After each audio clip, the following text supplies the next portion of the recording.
તારીખ 19/4/2024ના રોજ સરકારી માધ્યમિક શાળા વેલણ મુકામે સ્વીપ કાર્યક્રમ અંતર્ગત મહિલાઓમાં મતદાનની ટકાવારી ઊંચી આવે તે માટે એક કાર્યક્રમનું આયોજન કરવામાં આવ્યું હતું અને આ કાર્યક્રમ દ્વારા મહિલાઓમાં વધુને વધુ મતદાનની ટકાવારી ઊંચી આવે તે માટે પ્રયત્ન કરવામાં આવ્યો હતો.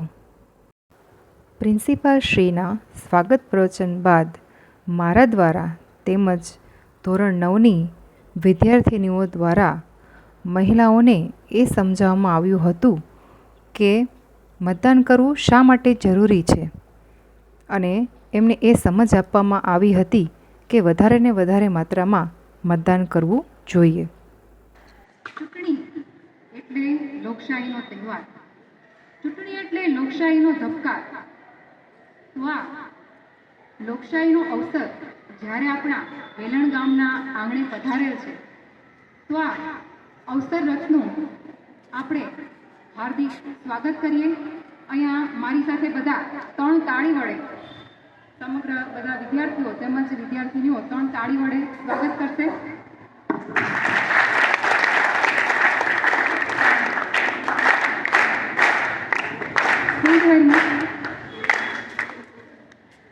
હવે લોકશાહીમાં ચૂંટણી શા માટે જરૂરી છે, ચૂંટણીનું મહત્વ શું છે, તો તેના પર પ્રકાશ પાડવા માટે હું વાઘેલા રોશનીબેનને વિનંતી કરું કે તેઓ સ્ટેજ પર આવે અને પોતાનું વક્તવ્ય રજૂ કરે. આજે હું તમને મતદાનના મહત્વ વિશે સમજાવવા માંગુ છું, તો ધ્યાનપૂર્વક સાંભળવા મારી નમ્ર વિનંતી. ભારત એ લોકશાહી ધરાવતો દેશ છે, જેમાં મતદાનનું એક અલગ જ મહત્વ ધરાવે છે.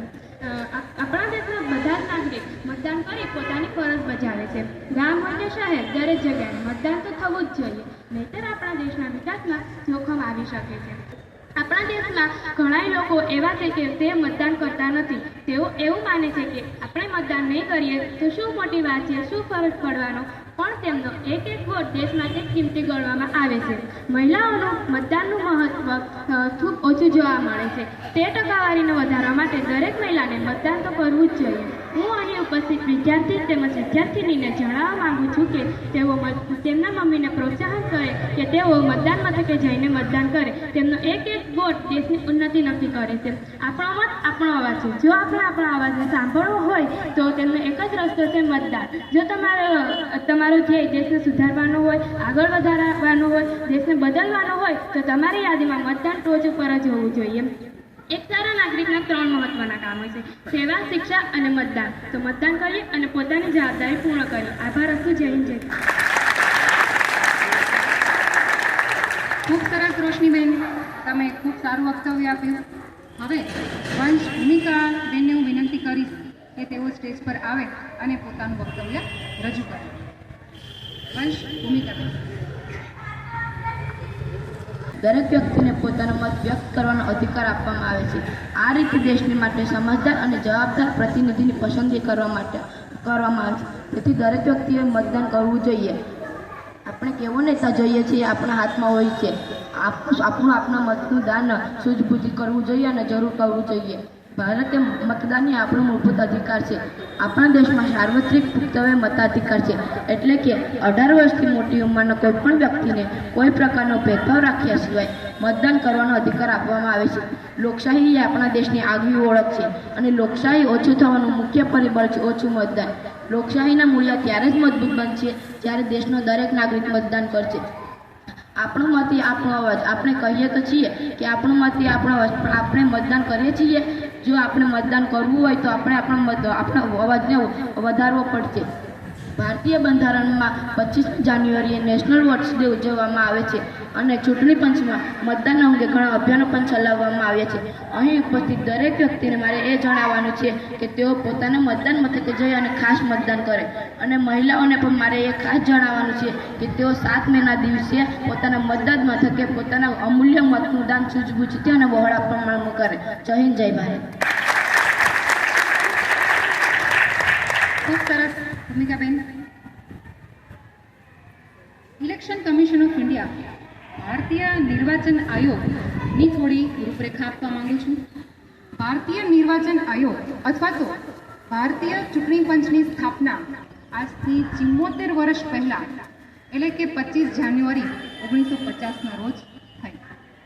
ચૂંટણી પંચનું કાર્ય છે કે દેશમાં તટસ્થ રીતે ચૂંટણીનું આયોજન કરવું, જેમ કે વિધાનસભાની ચૂંટણી, લોકસભાની ચૂંટણી તેમજ અન્ય સ્થાનિક સ્વરાજની ચૂંટણીઓ.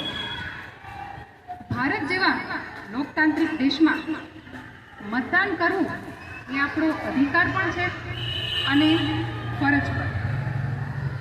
ચૂંટણી આયોગ છે એ દેશના દુર્ગમ વિસ્તારોમાં જઈને ચૂંટણીનું આયોજન કરે છે. ચૂંટણીની પ્રક્રિયા સાથે જોડાયેલ કર્મચારીઓ આ દુર્ગમ વિસ્તારોમાં જઈને પોતાની ફરજ બજાવે છે. આપણા ગીર સોમનાથ જિલ્લાની જો વાત કરવામાં આવે તો આપણે ત્યાં એક બાણેજ ગામ કરીને એક મતદાન મથક છે કે જ્યાં જંગલ વિસ્તારમાં ફક્ત એક મતદાતા માટે પણ મતદાન મથક ઊભું કરવામાં આવ્યું છે. વિચાર કરો કે ફક્ત એક મતદાતા માટે પણ ચૂંટણી પંચ છે એ આખા સ્ટાફને રોકે છે. બીજી જો વાત કરવામાં આવે તો 80 વર્ષ કે તેથી વધુ વય મર્યાદા ધરાવતા જે નાગરિકો છે તેમજ દિવ્યાંગ મતદાર એ લોકો જ્યારે મતદાન મથકે મત આપવા માટે જાય છે તો તેમના માટે એમને અસુવિધા ન પડે એમના માટે ત્યાં મતદાન મથકે ટ્રાયસિકલની પણ વ્યવસ્થા કરવામાં આવે છે, જેથી કરીને એમને જો રાહ જોવી હોય તો એમને વાંધો ના આવે. બરાબર છે. અને અગાઉથી અરજી કરવા પર ચૂંટણી પંચ છે એ આવા દિવ્યાંગ મતદારો કે જેઓ પોતાના ઘરેથી મતદાન મથકે પહોંચી શકે તેમ નથી તો એ લોકો પોતાના ઘરેથી પણ મત આપી શકે તે માટેની વ્યવસ્થા ચૂંટણી પંચ કરે છે. બરાબર. તો ચૂંટણી પંચ છે કે જો પોતાની ફરજ નિષ્ઠાપૂર્વક બજાવે છે તો આપણે બધા કેમ નહીં બજાવવી જોઈએ કે નહીં? આપણે આપણી ફરજ હા કે ના? તો બજાવશું ને આપણે આપણી ફરજ.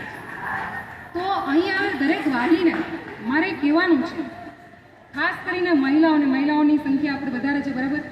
અને આ કાર્યક્રમ ખરેખર તો મહિલાઓમાં મતદાનની ટકાવારી જે ગેપ જોવા મળે છે બરાબર એ ઊંચી લઈ આવવા માટે, મતદાનની ટકાવારી ઊંચી લઈ આવવા માટે જ આ કાર્યક્રમનું આપણે આયોજન કર્યું છે. તો મારે એ દરેક વાલીને મહિલાઓને કહેવાનું છે કે જ્યારે તમારા દીકરા કે દીકરીની ઉંમર 18 વર્ષની થાય ત્યારે તમારે સૌથી પહેલું કામ શું કરવાનું છે? તો કે એનું ચૂંટણી કાર્ડ બનાવવાનું છે, વોટર આઈડી બનાવવાનું છે. બરાબર. એનું તમારે વોટર રજિસ્ટ્રેશન કરવાનું છે, જેથી કરીને એ પોતાનું અમૂલ્ય મત છે એ આપી શકે. બરાબર. આપણે જ્યારે ઘરમાં કોઈ તહેવાર હોય તો આપણે ઘણા દિવસો અગાઉથી તૈયારીઓ શરૂ કરી દઈએ છીએ કે નહીં? તો આ ચૂંટણી તો આપણા સૌનો તહેવાર છે. બરાબર. આ લોકશાહીનો તહેવાર છે. તો આપણે આમાં શા માટે પાછળ રહીએ? તો ઉત્સાહથી અગ્રેસર થઈએ. બરાબર. અને અહીંયા હું મારા વિદ્યાર્થી તેમજ વિદ્યાર્થીનીઓને પણ એક જવાબદારી સોંપવા માગું છું. તમારે તમારા ઘરમાં તમારા મમ્મી પપ્પાને તેમજ તમારા ઘરમાં જે કોઈ સભ્યની ઉંમર 18 વર્ષથી વધારે છે તેમને તમારે સમજાવવાનું છે કે મતદાન જરૂરથી કરવું જોઈએ અને બહોળા પ્રમાણમાં કરવું જોઈએ. કહેશો કે નહીં? હા કે ના? અમને જવાબ જોઈએ. હા. તો 7 મહિના દિવસે તમારે તમારા મમ્મીને પપ્પાને કહેવાનું છે કે બધા કામ છોડીને પહેલું કામ શું કરવાનું છે? મત આપવા જવાનું. મતદાન બૂથ ઉપર મત આપવા જવાનું કામ આપણે કરવાનું છે. અને અહીં આવે દરેક ગ્રામજનને, દરેક મહિલાને, ખાસ કરીને મહિલાઓને મારી નમ્ર અપીલ છે કે 7 મહિના દિવસે રેકોર્ડ બ્રેક માત્રામાં મતદાન કરવામાં આવે. કરશો કે નહીં? કરશો ને? Okay. Thank you very much. હવે કાર્યક્રમને આગળ વધારતા આપણે સૌ આપણા પોતાના સ્થાન પર ઊભા થઈને મતદાન શપથ લઈશું. બધા પોતાના સ્થાન ઉપર ઊભા થશે. અમે ભારતના નાગરિકો લોકશાહી તંત્રમાં શ્રદ્ધા રાખીને આથી પ્રતિજ્ઞા લઈએ છીએ કે અમે અમારા દેશની લોકતાંત્રિક પરંપરાઓની અને મુક્ત, ન્યાય તેમજ શાંતિપૂર્ણ ચૂંટણીઓની ગરિમા જાળવીશું. તેમજ દરેક ચૂંટણીમાં નિર્ભયતાપૂર્વક અને ધર્મ, વંશ, જ્ઞાતિ, જાતિ, ભાષા કે અન્ય કોઈ પણ પ્રકારના પ્રલોભનથી પ્રભાવિત થયા સિવાય મતદાન કરીશું. જય હિન્દ, જય ભારત, જય લોકશાહી. Thank you very much.